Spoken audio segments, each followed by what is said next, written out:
평화가 안 보인다. 사회를 맡은 더불어민주당 대변인 박성준입니다. 윤석열 정부 이 초보 수준의 외교를 보이고 있는데요. 또 외교 참사 지속되고 있습니다. 가장 큰 피해자는 바로 우리 국민입니다.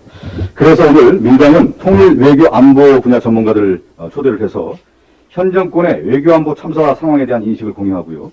발전적 제안을 경청하고자 오늘 긴급 안보 대책회의를 개최하게 됐습니다. 먼저 외부 전문가를 소개하겠습니다.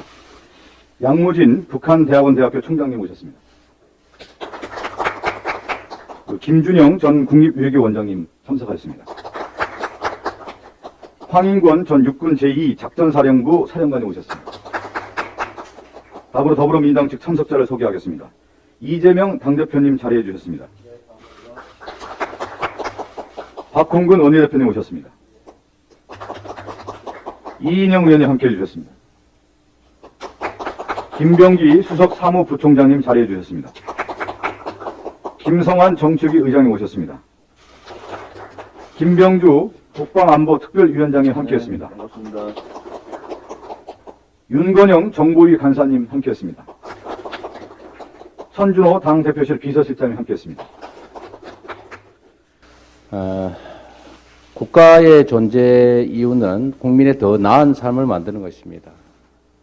국민의 더 나은 삶의 핵심은 바로 그 첫 번째 출발점은 바로 국민의 생명과 안전을 지키는 일이고, 생명과 안전을 지키는 일의 가장 핵심은 역시 안보, 그중에서도 군사 안보라고 할 수 있겠습니다. 한반도를 둘러싼 안보 상황이 참으로 심각하고 위중해지고 있습니다. 북한이 이틀에 한 번꼴로 미사일을 발사하고 곧 7차 핵실험을 준비 중이라는 보도가 잇따르고 있는데, 우리 민주당은 이 한반도 긴장을 고조시키는 북측의 이러한 일체 행위를 반대하고 강력하게 규탄합니다. 북한은 모든 도발을 즉각 중단하고 대화 테이블로 돌아와야 합니다.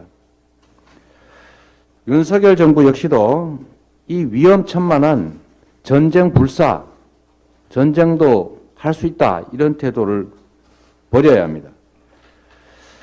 지지층 결집을 위해선 전쟁 위기를 고조시키는 강대강 대결을 추구하고 국민의 생명과 안전을 볼모로 삼는 것은 대통령의 책무를 져버리는 것입니다.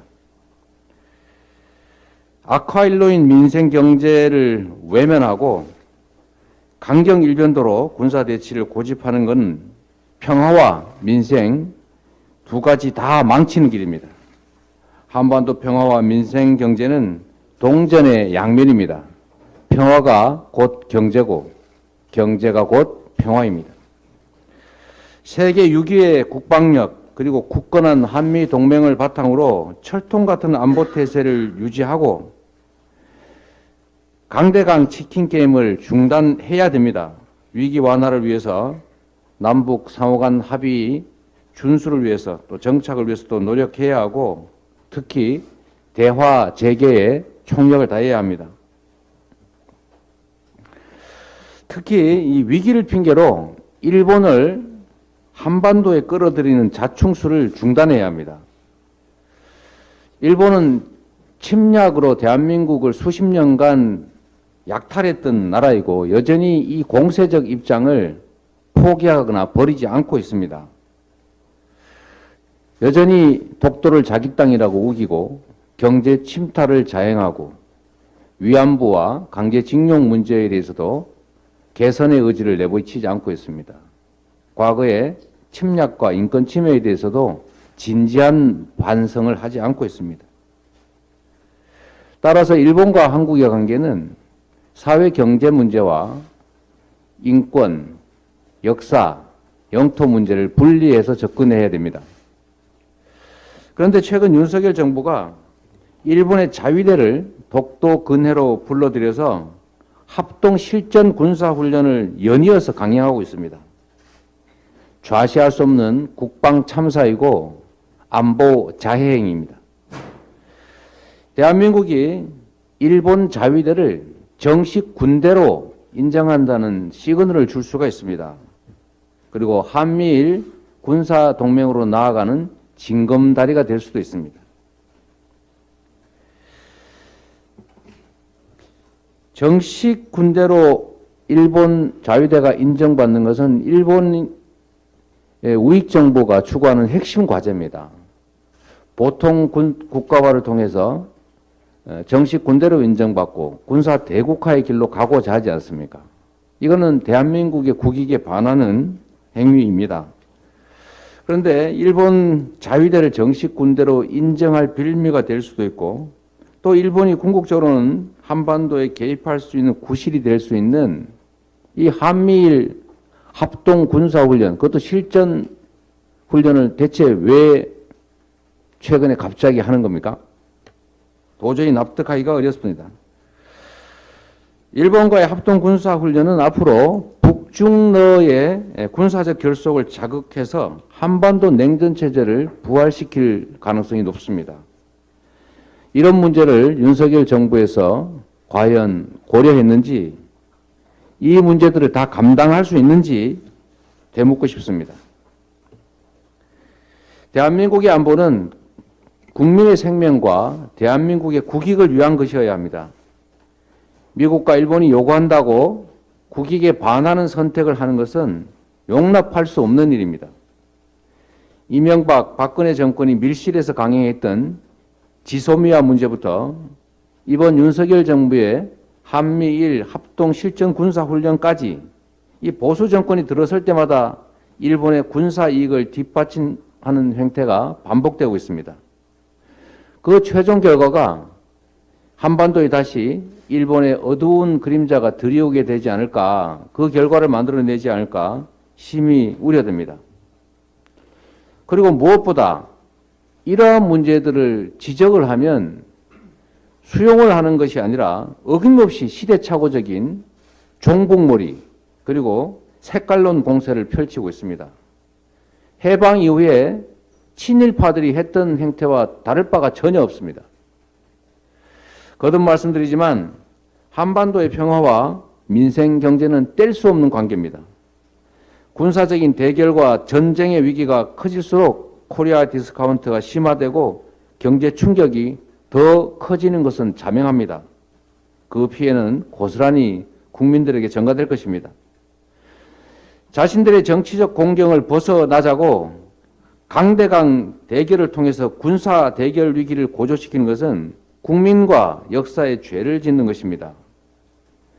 전쟁 나도 상관없다, 전쟁도 불사한다, 이런 태도가 전쟁을 실제로 불러옵니다. 국가적 재앙인 일본과의 군사동맹 우려에 대해서 대통령이 직접 국민께 소명하고 한미일 합동 실전 군사훈련을 즉각 중단해야 합니다. 병법에도 나와 있지만 진짜 승리는 평화 그 자체입니다. 싸워서 이기는 건 중책이고 싸워서 이기는 것은 하책입니다. 가장 좋은 정책은 싸우지 않아도 되는 상태를 유지하는 것, 평화. 두 번째가 싸우지 않고 이기는 것이고 싸워서 이기는 것은 하책입니다. 대량의 파괴와 살상이 있은 후에 이긴들 못하겠습니까? 그래서 누군가 이렇게 말합니다. 아무리 비싼 평화도 이긴 전쟁보다 낫다. 평화를 지키는 것이 가장 중요한 국가의 책무라는 것을 잊지 말아야 합니다. 우리 민주당은 윤석열 정부의 위험천만한 아마추어 안보 행보에서 국민과 나라를 지켜나가겠습니다. 오늘 최고의 전문가분들을 모셨습니다. 그리고 많은 조언을 듣겠습니다. 그리고 국민과 함께 이 안보의 위기, 전쟁의 위협으로부터 다시 평화의 길을 향해 나아갈 수 있는 길을 찾아보겠습니다. 고맙습니다. 네, 감사합니다. 북한 대학원 대학교 총장님의 모두 발언이 있겠습니다. 먼저 윤석열 정부 출범 5개월 동안 남북한 현상을 살펴보면은 남북 간 대화는 없고 대결만 있습니다. 또 결은 없고 압박만 있을 뿐입니다. 협력은 없고 비난만 난무하고 있습니다.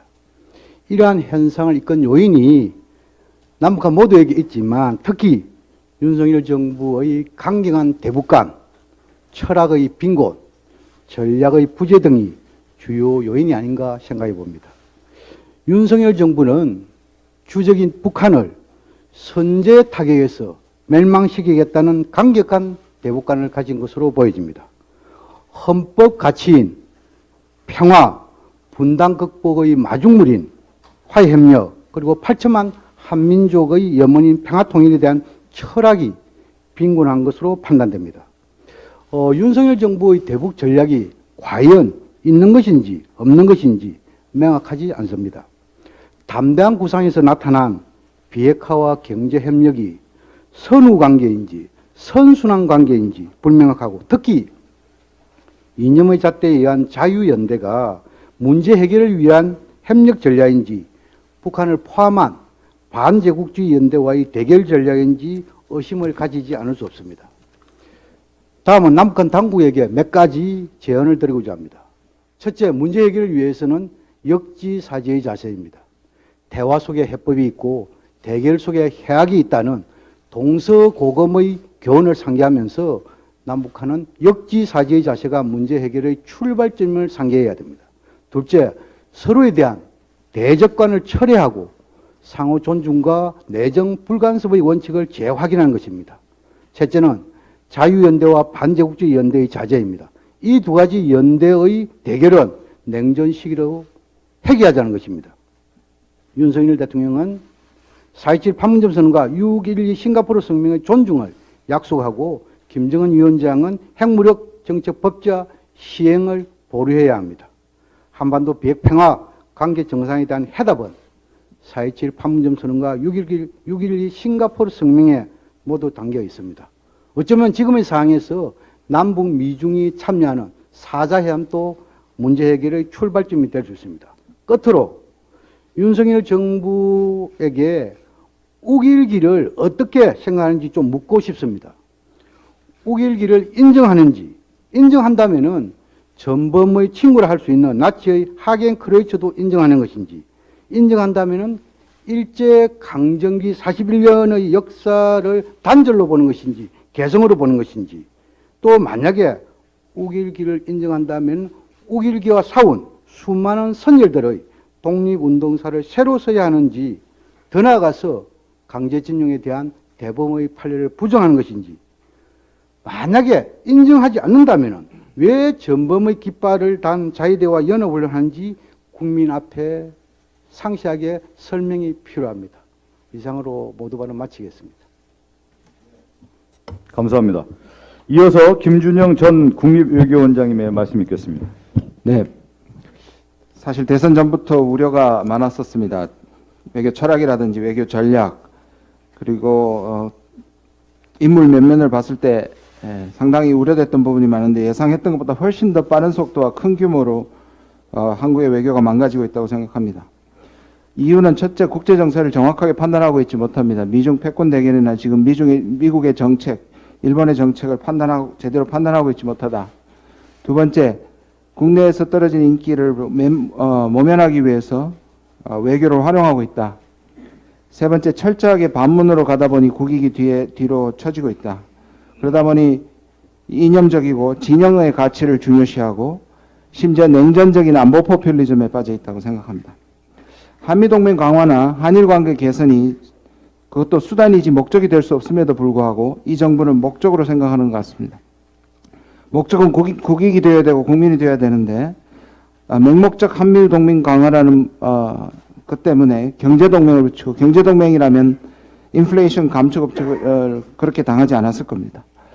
한일관계가 개선돼야 되는 누구든지 동의할 수 있지만 이것이 목적이 되는 순간 굴욕적인 외교도 마다하고 일본에 매달리게 되고, 특히 한일관계를 망가뜨린 것이 문재인 정권이라고 얘기하는 순간 그것은 한국의 잘못이 되기 때문에 일본은 어떤 신호로 받아들이게 되느냐 하면 한국이 고쳐와라, 한국이 항복하라는 결론이 되는 것이고, 지금의 구도는 바로 그런 구도로 흘러가고 있습니다.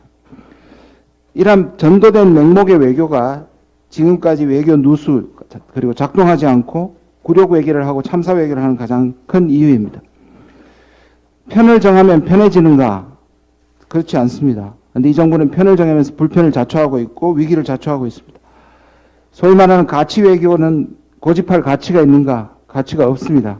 특히 유엔에서의 진영을 분리하고 유엔의 가치를 오히려 무시하는 자유의 연설을 했던 것들은 신명정과 흑백론에 기반한 매우 위험한 사고라고 생각할 수 있습니다.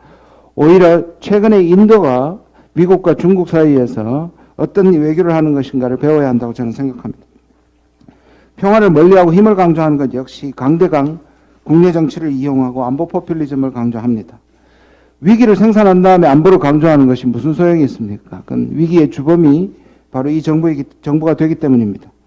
미중 패권 갈등을 완충하고 연결하고 한반도 평화를 최소한 관리할 생각을 하지 않고 한미일 북중로로 나눠지는 돌격대를 자초하고 있습니다. 오히려 미국조차도 사우디를 찾아가고 인도네시아를 설득하려고 하고 있는데 우리가 돌격대가 돼서 진영 외교의 최전방에 서서 나중에 미국조차 뒤에 업게 되는 그러한 결과를 우려하지 않을 수가 없습니다. 동북아 군비 경쟁과 한반도의 주의를 벌어지는 안보 딜레마를 해결하는 데 있어서 우리가 평화를 통한 안보가 중요한 시점에 힘을 통한 그리고 군사력을 통한 안보를 강조하는 것은 매우 위험하다고 생각합니다. 다시 실용으로 돌아와야 하는 외교입니다. 안보 포퓰리즘을 버리고 우리가 가진 외교 자산이 과거와는 달리 많습니다. 외교는 빼기 외교를 하는 것이 아니고 더하기 외교를 해야 합니다. 저도 질문을 하나 하겠습니다. 지금 한미일이 문제가 되고 있고 한미일 동맹을 안 간다고 얘기를 하고 있고 친일이 아니라고 얘기하고 있는데 현재 안보실에서 대부분의 일을 맡아하고 있는 분이 제1처장의 과거의 논문에 자위대가 한반도에 상륙해도 좋다고 얘기했던 부분에 대해서 지금은 생각이 어떤지, 그것이 한미일 동맹으로 가지 않는 것인지 이 부분에 대한 명확한 입장을 밝혀주시기를 바랍니다. 이상입니다. 네, 감사합니다. 이어서 황인권 전 육군 제2작전사령관님 말씀 듣겠습니다. 네, 안녕하십니까. 북한이 지난 25일부터 한 보름에 걸쳐서 지금까지 한 7차례에 걸쳐 미사일을 발사하고 또 언론에 보도된 것처럼 7차 핵실험이 우려되는 그런 대한민국 안보가 가장 이중화, 긴박한 그런 시기에 대한민국 안보와 평화체제 구축을 선도해가는 우리 더불어민주당이 이재명 대표님 주관하에 우리 각 의원님들과 외부 전문가들이 이렇게 모여서 긴급 안보 대책을 하게 된 것은 큰 의미가 있고 특히 국민적 공감대를 형성하면서 대한민국 안보를 책임지는 정당이 바로 이 더불어민주당이라는 평가를 하리라 이렇게 생각하면서 여러 현안들 중에서도 지금 최근에 9.19 군사합의 4주년이 지난 시점에서 일부에서 9.19 군사합의 파기를 주장하는 그런 분들도 있고 세력들도 있기 때문에 대한민국의 국가 안보와 평화체계를 구축하는 9.19 군사합의의 어떤 중요성에 대해서 세 가지 측면에서 좀 말씀을 좀 드리고자 합니다. 먼저 군사적 측면에서 지상, 해상, 공중에서 우리가 이제 안충지대를 설정을 해서 남북한 상호 간의 군사적 대치 또 무력 충돌을 예방하는 그런 성과가 현재까지 유지가 되고 있다 이렇게 평가할 수 있겠습니다. 또 비무장지대에서 군사적으로 우발적 그런 도발이라든가 충돌 또 적대 행위가 없이 현재까지 접경제 및 비무장지대에서 군사적 완화에 기여하고 있다고 이렇게 평가를 할 수가 있겠습니다.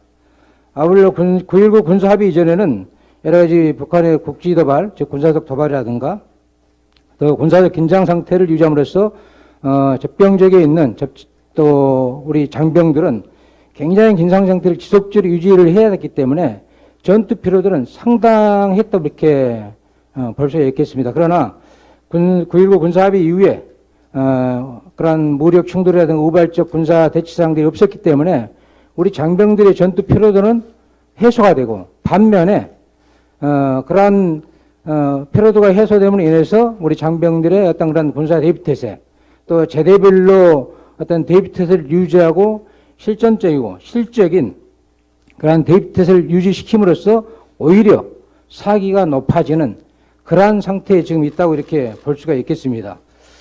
둘째는 경제적 측면에서 접경지역이라든가 또 민통선 일부에 활동하는 그러한 주민들이 안전하게 안전을 보장받고 또 안정적인 그러한 영농 활동을 함으로 인해서 생업을 보장하는 그러한 성과를 가져왔다는 것은 자명한 사실입니다. 또 이로 인해서 어떻게 보면 우리 대군 신뢰도에 상당히 기여했다고 이렇게 평가를 해볼 수 있겠습니다.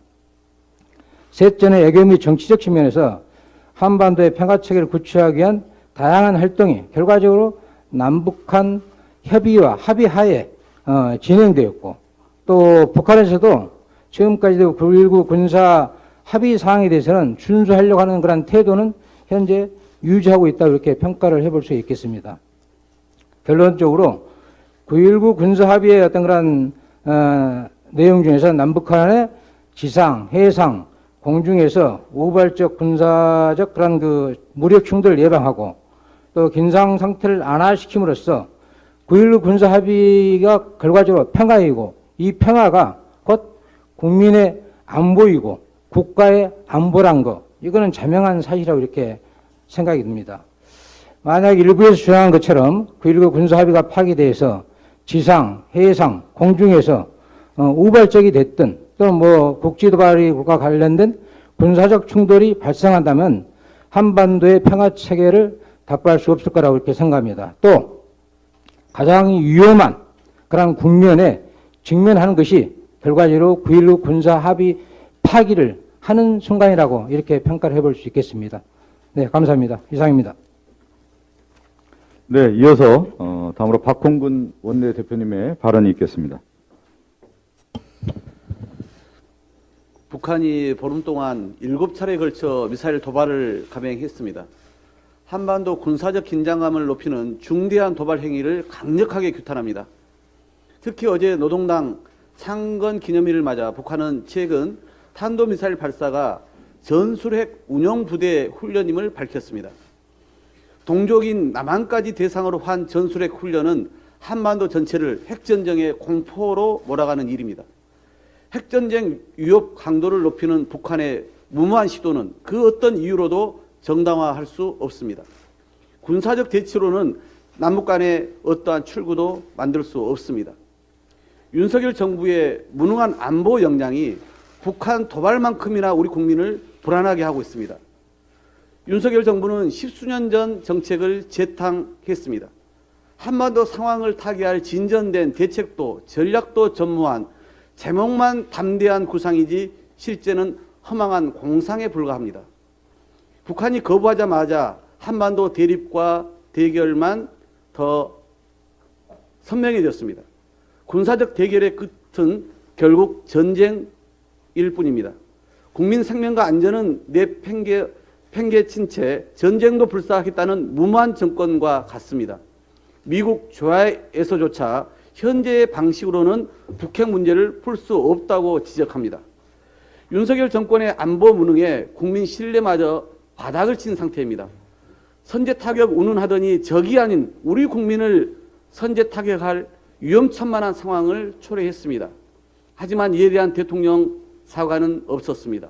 지난주 우리 당 국방위원님들이 강릉을 방문했는데 지역 주민들이 느낀 전쟁의 공포와 두려움은 매우 컸습니다.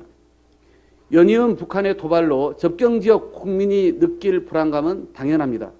하지만 윤석열 정부는 불안감을 불식시키기는커녕 조장한 셈입니다. 정부 안보 대응이 무능과 무책임으로 일관되는데 도대체 어느 국민이 국가를 믿고 의지한단 말입니까? 명확한 안보관이 부재하니 곳곳에 구멍이 뚫리는 것입니다. 독도 인근에서 자위대와 연합한 한미일 군사훈련에 대한 국민적 우려까지도 납득할 만한 해명은커녕 정쟁으로 몰아가기 급급합니다. 심지어 오늘 국민의힘 정진석 비대위원장은 야당 대표를 공격하려고 조선이 일본군 침략으로 망한 게 아니다라며 일제가 조선 침략의 명분으로 삼은 전형적인 식민사관을 드러냈습니다. 귀를 의심케 하는 천박한 친일 역사 인식이며 집권 여당의 대표로서 역대급 망언입니다. 윤석열 대통령의 굴욕적인 정상 외교에 이어 집권 세력의 굴종적인 대일관을 드러낸 것으로 볼 수밖에 없습니다. 이러다간 동해를 일본해로 표기하고 자위대를 일본 해군으로 명명한 미국 국방부의 행태를 용인하고 나아가 일본의 군사 대국화를 위한 평화헌법 개정과 한미일 군사 동맹까지 찬동한 것으로 이어지지 않을까 심히 우려됩니다. 윤석열 정부는 굳건한 한미 동맹의 기반 위에 한반도 긴장을 풀어갈 구체적 구상을 강구하기 바랍니다. 지금이라도 국민 불안을 잠재우고 자주 국방과 실용 균형 외교의 확고한 기반 위에 국가의 안위를 지켜낼 길로 나아갈 것을 거듭 촉구합니다. 이상입니다. 네, 이어서 더불어민주당 이재명 당대표님의 모두 발언이 있겠습니다. 이인영 장관부터 할까요? 예. 다음으로 전 통일부 장관 이인영 의원님께서 발언이 있겠습니다. 예, 굉장히 오랜만에 이런 자리에서 발언을 하게 되었습니다. 한반도 정세가 매우 심각하게 흘러가고 있기 때문에 안보대책회의에 참여해서 한 말씀 드리고자 합니다. 우선 최근 북이 전술핵 훈련을 했다는 이런 보도를 접했습니다. 그 자체로 사실이라면 매우 유감스러운 일입니다. 대화는 또 평화는 우리의 답이지만 대결과 긴장은 우리가 피해야 할 길이라고 생각합니다. 북이 빠른 시간 내에 평화를 위한 대화와 협상의 길로 나올 수 있기를 촉구합니다. 이것을 전제로 해서 몇 가지 말씀드립니다. 윤석열 정부의 한반도 정책은 크게 세 가지 측면에서 심각한 오류를 노정하고 있습니다. 첫째, 안보를 최악의 정치로 활용하고 있습니다.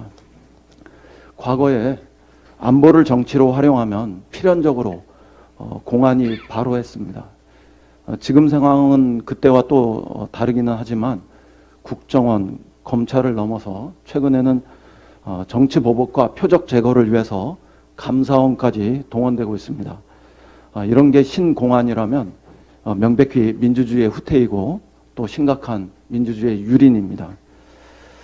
두 번째는 너무나 빠르게 평화를 버리고 대결로 회귀했습니다. 완충 없는 대결로의 급격한 회귀는 사회적 갈등, 특히 경제적 충격을 극대화합니다.